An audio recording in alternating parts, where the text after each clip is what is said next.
Hello student, welcome to my channel smart study classes. তো আজকে আমরা ডিসকাস করব কার্ডিওভাস্কুলার সিস্টেম সম্পর্কে।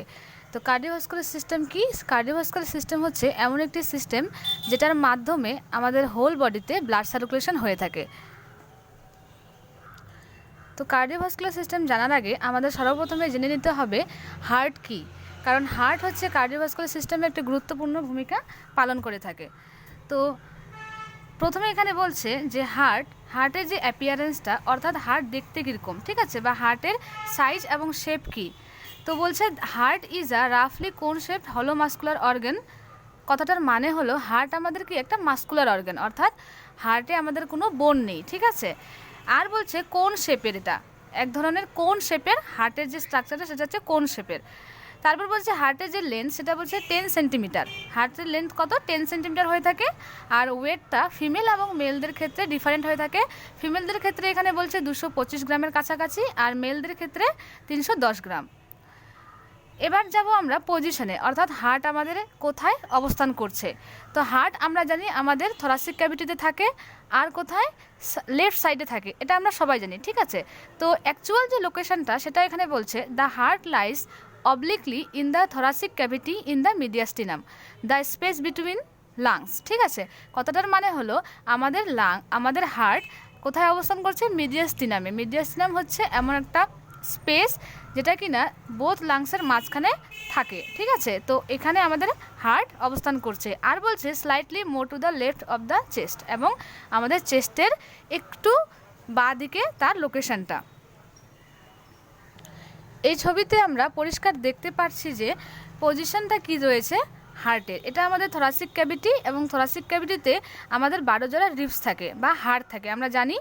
এবার এখানে বলছে হার্টের যে প্রপার লোকেশনটা, এটা হচ্ছে মিড লাইন, ঠিক আছে, থোরাসিক ক্যাভিটির মিড লাইন। এবার হার্টে আমরা জানি কি দুটো পার্ট থাকে হার্টের, একটাকে বলা হয় বেস আর একটাকে বলা হয় এপেক্স। এবার বেস আমরা জানি কি সবসময় নিচের দিকে থাকে, কিন্তু এখানে হার্টের ক্ষেত্রে একটু আলাদা। এখানে বেস বলতে আপার পোর্শনকে বোঝানো হয়েছে, আর এপেক্স বলতে নিচের পোর্শনটাকে বোঝানো হয়েছে।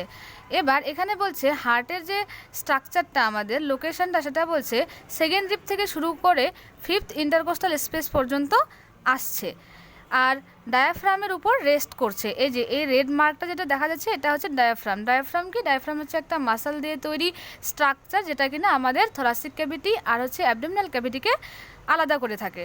তো এইটুকু বোঝা গেল স্ট্রাকচারটা। এবার দেখব organ associated with the heart, ঠিক আছে। Organ associated with the heart কথাটার মানে হলো কোন কোন অর্গান আমাদের হার্টের সাথে অ্যাসোসিয়েটেড রয়েছে বা জড়িত রয়েছে। ইনফেরিয়ারলি বলছে মানে নিচের দিকে, ঠিক আছে। নিচের দিকে কি থাকছে? এপেক্স থাকছে। আগেই বলেছি এপেক্স কোন পোর্শনটা? লোয়ার পোর্শনটাকে আমরা এপেক্স বলছি, যেটা কিনা আমাদের সেন্ট্রাল টেন্ডন অফ দ্য ডায়াফ্রামে রেস্ট করছে। ছবি দেখে বুঝতে পেরেছি আমরা। এবার বলছে সুপেরিয়রলি মানে উপরের দিকে কি থাকবে? বলছে গ্রেট ব্লাড ভেসেলস থাকছে, অর্থাৎ যেখানে আমাদের ডিঅক্সিনেটেড বা অক্সিনেটেড যে সমস্ত ব্লাড ফ্লো করে সেগুলোকে আমরা ব্লাড ভেসেলস বলে থাকি। তো বলছে কোন কোন ব্লাড ভেসেলস? বলছে অ্যাওর্টা, তারপর হচ্ছে সুপেরিয়র ভেনা কেভা, আর পালমোনারি আর্টারি, পালমোনারি ভেইন, যেটা কিনা আমাদের হার্টে ইন্টার করে বেসে, ঠিক আছে। মানে আপার, যেহেতু বেস আমি আগে বলেছি উপর পোর্শনটাকে বেস বলি, তাই বলছে আপার পোর্শনে এগুলো হার্টের মধ্যে ইন্টার করছে। পোস্টেরিয়রলি মানে হচ্ছে পিছনের দিকে। পোস্টেরিয়রলি কি বলছে? ইসোফেগাস মানে কি? খাদ্যনালী, ঠিক আছে। ট্রাকিয়া শ্বাসনালী, লেফট অ্যান্ড রাইট ব্রঙ্কাস, তারপর হচ্ছে descending aorta, inferior vena cava and thoracic vertebra, এগুলো কোথায় রয়েছে? পোস্টেরিয়রলি। আর এন্টেরিয়রলি দেখবো, এন্টেরিয়র হচ্ছে স্টারনাম কি? একটা ওয়ান টাইপ অফ বোন, যেটা কিনা আমাদের থোরাসিক ভার্টিব্রা যেগুলো থাকছে রিবস সেগুলোকে অ্যাটাচ করে, ঠিক আছে। আর হচ্ছে রিবস, আর হচ্ছে ইন্টারকোস্টাল মাসাল কি? যে মাসালগুলো আমাদের দুটো রিবসের মাঝখানে যে মাসাল থাকে সেটাকে ইন্টারকোস্টাল মাসাল বলা হয়। আর ল্যাটেরালি বলছে লাংস থাকবে। ল্যাটেরালি কি মানে হার্টের বোথ সাইডে কি থাকছে? আমাদের লাংস, রাইট এবং লেফট লাংস। এরপর আমরা দেখব স্ট্রাকচার অফ দ্য হার্ট, ঠিক আছে। হার্টের ওয়াল, অর্থাৎ হার্ট আমাদের কোন কোন মাসল দিয়ে তৈরি সেটা আমরা দেখব। তো আমরা জানি যে হার্ট আমাদের 3টা ইম্পর্টেন্ট মাসল দিয়ে তৈরি, সেটা হচ্ছে পেরিকার্ডিয়াম, মায়োকার্ডিয়াম আর হচ্ছে এন্ডোকার্ডিয়াম। এই 3টা টিস্যু সম্পর্কে বা লেয়ার সম্পর্কে আমরা বিস্তারিত জানব। তো পেরিকার্ডিয়াম হচ্ছে আমাদের আউটার মোস্ট লেয়ার, অর্থাৎ হার্টকে যদি আমরা দেখি তাহলে বাইরের দিকে যে লেয়ারটা সেটা হচ্ছে পেরিকার্ডিয়াম, এবং পেরিকার্ডিয়াম আমাদের দুটো পার্টে ডিভাইডেড থাকে, ঠিক আছে, একটা আউটার সেক আর একটা হচ্ছে ইনার সেক। এবার আউটার সেক এবং ইনার সেকের মাঝখানে 20 ml এর মতো ফ্লুইড থাকে, যেটা কিনা আমাদের হার্টকে লুব্রিকেট করে রাখে। বোঝা গেল? তাহলে এই যে 20 ml ফ্লুইড থাকে সেটাকে বলা হয় পেরিকার্ডিয়াল ফ্লুইড। তো এটা কি করে?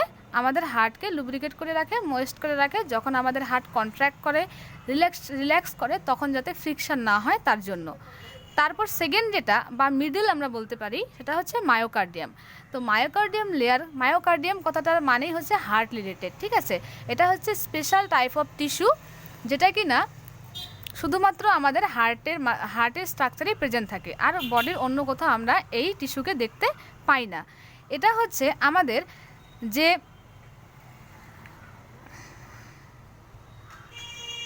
স্কেলিটাল মাসল আছে তার মতোই দেখতে, ঠিক আছে, কিন্তু স্কেলিটাল মাসলকে কি আমরা কন্ট্রোল করতে পারি, কিন্তু এই মায়োকার্ডিয়াম মাসলটা কন্ট্রোল করা যায় না, তাই এটাকে বলা হয় ইনভলিন্টারি, ঠিক আছে।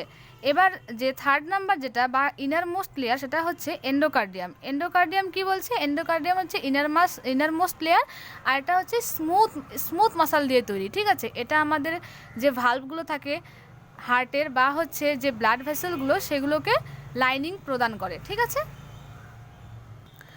এবার দেখে নিব ইন্টেরিয়র অফ দ্য হার্ট, অর্থাৎ হার্টের মধ্যে কোন কোন স্ট্রাকচারগুলো প্রেজেন্ট থাকে এবং তাদের কি কি কাজ, বা হার্টকে কয় ভাগে ভাগ করা যায় এটা আমরা দেখব। তো ইন্টেরিয়র অফ দ্য হার্ট আমরা যদি দেখি তাহলে এখানে প্রথমেই দেখে নিব আমরা সেপ্টাম থাকে। হার্টে কি প্রেজেন্ট থাকে? সেপ্টাম, চেম্বার আর ভালভ। তো আমি এটা আপনাদেরকে ছবির মাধ্যমে বোঝাবো। ইন্টেরিয়র অফ দ্য হার্টে আমরা দেখতে পাচ্ছি হার্টকে প্রথমে দুটো পার্টে ভাগ করা হয়, একটা রাইট সাইড, একটা হচ্ছে লেফট সাইড। এবার এর মধ্যে আরও কিছু স্ট্রাকচার থাকে হার্টের ভিতরে।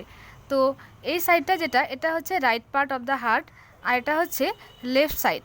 তো রাইট সাইড এবং লেফট সাইড দুটোর মধ্যেই কিছু চেম্বার থাকে। হার্টে 4টা চেম্বার থাকে: right atrium, right ventricle, left atrium, left ventricle, ঠিক আছে। তো এটার মধ্যে আবার কিছু ভালভ প্রেজেন্ট থাকে। ভালভ হচ্ছে এমন একটা স্ট্রাকচার যেটা কিনা ওয়ান ওয়ে ব্লাড ফ্লোকে প্রমোট করে আর ব্যাকফ্লো করতে দেয় না, ঠিক আছে, ব্যাকফ্লোকে প্রিভেন্ট করে। এবার এখানে দেখছি এটা হচ্ছে আমাদের কি রাইট অ্যাট্রিয়ামের নিচে যেটা হচ্ছে right ventricle, left atrium, left ventricle, আর এখানে কিছু ভালভ থাকছে। তো যেটা রাইট সাইডে থাকছে, অর্থাৎ রাইট অ্যাট্রিয়াম আর রাইট ভেন্ট্রিকলকে যে ভালভটা ডিভাইড করছে সেটার নাম হচ্ছে রাইট অ্যাট্রিওভেন্ট্রিকুলার ভালভ, যেহেতু অ্যাট্রিয়াম আর ভেন্ট্রিকলকে ডিভাইড করছে। এটার আর একটা নাম রয়েছে, সেটা হচ্ছে ট্রাইকাসপিড ভালভ। আর লেফট সাইডে যদি আমরা দেখি তাহলে এখানে দেখতে পারবো লেফট অ্যাট্রিয়াম আর লেফট ভেন্ট্রিকলকে যে ভালভটা ডিভাইড করছে তার নাম হচ্ছে লেফট অ্যাট্রিওভেন্ট্রিকুলার ভালভ বা মিট্রাল ভালভ। আবার এখানে এই রাইট সাইডে এখানে একটা ভালভ প্রেজেন্ট রয়েছে, এটাকে বলা হয় পালমোনারি ভালভ। আর লেফট সাইডে যে ভালভটা প্রেজেন্ট থাকে আর একটা, সেটাকে বলা হয় অ্যাওর্টিক ভালভ। এবার আপার পোর্শনে যদি দেখছি তাহলে এটা হচ্ছে আমাদের সুপারিয়র ভেনা কেভা, ঠিক আছে, যেটা কিনা আপার পোর্শন থেকে বা আপার এক্সট্রিমিটি থেকে ডিঅক্সিজেনেটেড ব্লাডটাকে ক্যারি করে। আর এটা হচ্ছে ইনফেরিয়র ভেনা কেভা, যেটা লোয়ার পার্ট থেকে আমাদের ডিঅক্সিজেনেটেড ব্লাড ক্যারি করে কোথায় দেয়? রাইট অ্যাট্রিয়ামে। এরপর এখানে দেখছি এই স্ট্রাকচারটার নাম হচ্ছে আর্ক অফ অ্যাওর্টা, ঠিক আছে, আর এটা হচ্ছে অ্যাওর্টার ব্রাঞ্চেস, যেটা কিনা ডিঅক্সিজেনেটেড ব্লাডকে হোল বডিতে সাপ্লাই করে। আর এটা হচ্ছে পালমোনারি আর্টারি আমাদের কি করে? যে ডিঅক্সিজেনেটেড ব্লাড থাকে সেটাকে লাংসে সাপ্লাই করে। এখানে পালমোনারি আর্টারি আমরা জানি কি যে আর্টারি কি করে? অক্সিজেনেটেড ব্লাড ক্যারি করে, কিন্তু হার্টের ক্ষেত্রে এটা ন্যাচারালি এটা প্রেজেন্ট থাকে কিনা যে পালমারি যে আর্টারিগুলো সেটা ডিঅক্সিজেনেটেড ব্লাডকে ক্যারি করে, এটা ন্যাচারাল। আর লেফট সাইডে এখানে পালমারি ভেইনস থাকে, এই সাইডে দুটো, এই সাইডে দুটো, এগুলো হচ্ছে লাংসের সাথে কানেক্ট থাকে, এবং যে পালমারি আর্টারি ডিঅক্সিজেনেটেড ব্লাডটাকে নিয়ে গেল সেগুলোকে কারা লেফট চেম্বারে দেয়? সেটা হচ্ছে পালমারি ভেইনস। আর এই পার্টটা এগুলো হচ্ছে প্যাপিলারি মাসল, আর এই পোর্শনটা হচ্ছে সেপ্টাম, যেটা কিনা রাইট সাইড আর লেফট সাইডকে ভাগ করছে। স্ট্রাকচারটা দেখা যাচ্ছে এই ছবিটা, এটা বলছে direction of blood flow through the heart. মানে আমাদের হার্ট, আমরা জানি আমাদের হার্ট কী করে, ব্লাড পাম্প করে, ব্লাড পাম্পিং, আর তারপর পুরো বডিতে আমাদের ব্লাড সাপ্লাই দেয়। তো কিভাবে এটা হয় সেটা আমরা জানবো। এক কথায় যদি বলি তাহলে হার্টের মধ্যে যে সার্কুলেশনটা হয় সেটা সম্পর্কে এখন জানবো। তো এটা বলার আগে বলে রাখি যে হার্টের মধ্যে দু ধরনের সার্কুলেশন হয়, একটা হচ্ছে পালমোনারি সার্কুলেশন আর একটা হচ্ছে সিস্টেমেটিক সার্কুলেশন। পালমোনারি কথাটার মানে, পালমোনারি এই শব্দটা থেকে আমরা বুঝতে পারি যে লাংস রিলেটেড কিছু, আর সিস্টেমেটিক কথাটার মানে হলো যখন আমরা সম্পূর্ণ জিনিসটাকে বোঝাই তখন আমরা সিস্টেমেটিক কথাটা ইউজ করে থাকি। তো পালমোনারি যে সার্কুলেশনটা সেটা আগে আমি বলবো। পালমোনারি সার্কুলেশনে আমাদের কোন কোন হার্টের পার্ট ইনভলভ থাকে সেটা আগে জেনে নেওয়া দরকার। তো আমাদের যে সুপিরিয়র ভেনা ক্যাভা, ইনফেরিয়র ভেনা ক্যাভা, তারপর হচ্ছে আমাদের রাইট এট্রিয়াম, রাইট ভেন্ট্রিকল, আর হচ্ছে পালমোনারি আর্টারি আর লাংস, এই কয়টা জিনিস আমাদের পালমোনারি সার্কুলেশনে ইনভলভ থাকে। কিভাবে পালমোনারি সার্কুলেশনটা হয়, তো আমাদের যে ডিঅক্সিজেনেটেড ব্লাড মানে কার্বন ডাইঅক্সাইড যুক্ত যে ব্লাডটা সেটা সুপিরিয়র ভেনা ক্যাভা থেকে রাইট এট্রিয়ামে আসে, আর ইনফেরিয়র ভেনা ক্যাভা থেকেও কোথায় আসে, রাইট এট্রিয়ামে আসে। রাইট এট্রিয়ামে আসার পর এখানের প্রেশারটা কি হয়, ইনক্রিজ হয়ে যায়, যার কারণে এখানে যে অ্যাট্রিওভেন্ট্রিকুলার ভাল্ব মানে হচ্ছে ট্রাইকাসপিড ভাল্ব, এটা ওপেন হয়ে যায়। তারপর এখানে যে ডিঅক্সিজেনেটেড ব্লাডটা সেটা রাইট ভেন্ট্রিকলে চলে আসে। রাইট ভেন্ট্রিকলে চলে আসার পর এই ভাল্বটা কি হয়, ক্লোজ হয়ে যায়, যাতে কিনা ব্যাকফ্লো হতে না পারে। এবার রাইট ভেন্ট্রিকল থেকে ব্লাড আমাদের কোথায় যাবে, লাংসে যাবে। কার মাধ্যমে যাবে, বলছে পালমোনারি ভেইনের মাধ্যমে। পালমোনারি ভেইনের মাধ্যমে বোথ লাংসে যাবে। এখানে যখন ব্লাডটা থাকে রাইট ভেন্ট্রিকলে, তখন এখানকার প্রেশার ইনক্রিজ হয়ে যাওয়ার কারণে এই যে পালমোনারি যে ভাল্বটা থাকে সেটা ওপেন হয়ে যায়, এবং ওপেন হয়ে রাস্তাটা খুলে দিল। তারপর আমাদের ব্লাড, ডিঅক্সিজেনেটেড ব্লাড কোথায় গেল, লাংসে গেল।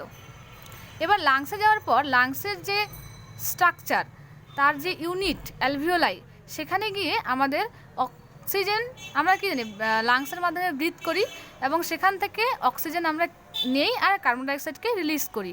তো এই যে ডিঅক্সিজেনেটেড ব্লাড সেটা আমাদের লাংসে যাওয়ার পর অ্যালভিওলাইতে গিয়ে তাদের গ্যাসিয়াস এক্সচেঞ্জ হয়, অর্থাৎ ডিঅক্সিজেনেটেড ব্লাডটা অক্সিজেনেটেড ব্লাডে পরিণত হয়। এটা হলো পালমোনারি সার্কুলেশন। এবার দেখব সিস্টেমেটিক সার্কুলেশন। সিস্টেমেটিক সার্কুলেশনে আমাদের অক্সিজেনেটেড ব্লাডের ইম্পর্টেন্স থাকছে। তো সিস্টেমেটিক সার্কুলেশনে হার্টের যে পোর্শনগুলো ইনভলভ থাকে সেগুলো হচ্ছে আমাদের লেফট অ্যাট্রিয়াম, লেফট ভেন্ট্রিকল, আর হচ্ছে আর্ক অফ অ্যাওর্টা এবং আর্ক অফ অ্যাওর্টার 3টা ব্রাঞ্চ। তো সিস্টেমেটিক সার্কুলেশন কিভাবে হয়, এখানে বলছে যে আমাদের যে পালমোনারি আর্টারি ডিঅক্সিজেনেটেড ব্লাডটাকে নিয়ে গেল লাংসে, এবার কি হবে, পালমোনারি ভেইন দিয়ে অক্সিজেনেটেড ব্লাড লেফট অ্যাট্রিয়ামে ঢোকা শুরু করবে। ঠিক আছে, পালমোনারি ভেইন দিয়ে অক্সিজেনেটেড ব্লাড লেফট অ্যাট্রিয়ামে আসবে। এরপর এখান থেকে অক্সিজেনেটেড ব্লাড লেফট ভেন্ট্রিকলে আসবে। এখানে যে ভালভটা সেটা ওপেন হয়ে যাবে, এটার নাম হচ্ছে কি, mitral valve. Mitral valve open হয়ে যাওয়ার কারণে যে অক্সিজেনেটেড ব্লাডটা ছিল সেটা লেফট ভেন্ট্রিকলে চলে আসলো, তারপর এটা ক্লোজ হয়ে যাবে যাতে ব্যাকফ্লো হতে না পারে। এরপর এখানকার প্রেশারটা ইনক্রিজ হবে এবং হার্ট কি আমাদের কন্ট্র্যাক্ট করবে। কন্ট্র্যাক্ট করার কারণে এই যে অ্যারোটিক ভালভ রয়েছে সেটা ওপেন হয়ে যাবে। তারপর যে অক্সিজেনেটেড ব্লাড এটা আর্ক অফ অ্যাওর্টা দিয়ে এবং অ্যাওর্টার ব্রাঞ্চ দিয়ে সমস্ত বডিতে ব্লাড সার্কুলেশন করবে। এইভাবে আমাদের সিস্টেমের সার্কুলেশনটা কমপ্লিট হয়। এবার অক্সিজেনেটেড ব্লাডটা আমাদের পুরো বডিতে সাপ্লাই হয়ে গেল। তো এই যে আমি ডিসক্রাইব করলাম সার্কুলেশনটা, এটা কিন্তু একবারই হতে থাকে, অর্থাৎ এরকম না যে প্রথমে এটা হবে তারপর এটা হবে। এটা বলতে গেলে এতটা বোঝাচ্ছে, কিন্তু এটার মধ্যে খুবই 0.8 সেকেন্ডের একটা ইন্টারভেল থাকে। এটার মধ্যেই আমাদের হার্ট কী করে, পাম্প করে এবং যে সার্কুলেশন সিস্টেমটা সেটাকে মেনটেন করে। তো আজকে আমরা জানলাম কার্ডিওভাস্কুলার সিস্টেম সম্পর্কে, ইন্ট্রোডাকশান দেখলাম, হার্ট সম্পর্কে জানলাম, হার্টের লেয়ার সম্পর্কে জানলাম, স্ট্রাকচার সম্পর্কে জানলাম, আর হার্টের যে সার্কুলেশনটা রয়েছে সেটা সম্পর্কে জানলাম। তো ধন্যবাদ আমার ভিডিওটা দেখার জন্য। ভিডিওটা যদি ভালো লেগে থাকে তাহলে অবশ্যই লাইক করবেন, শেয়ার করবেন, and please subscribe my channel. Thank you so much.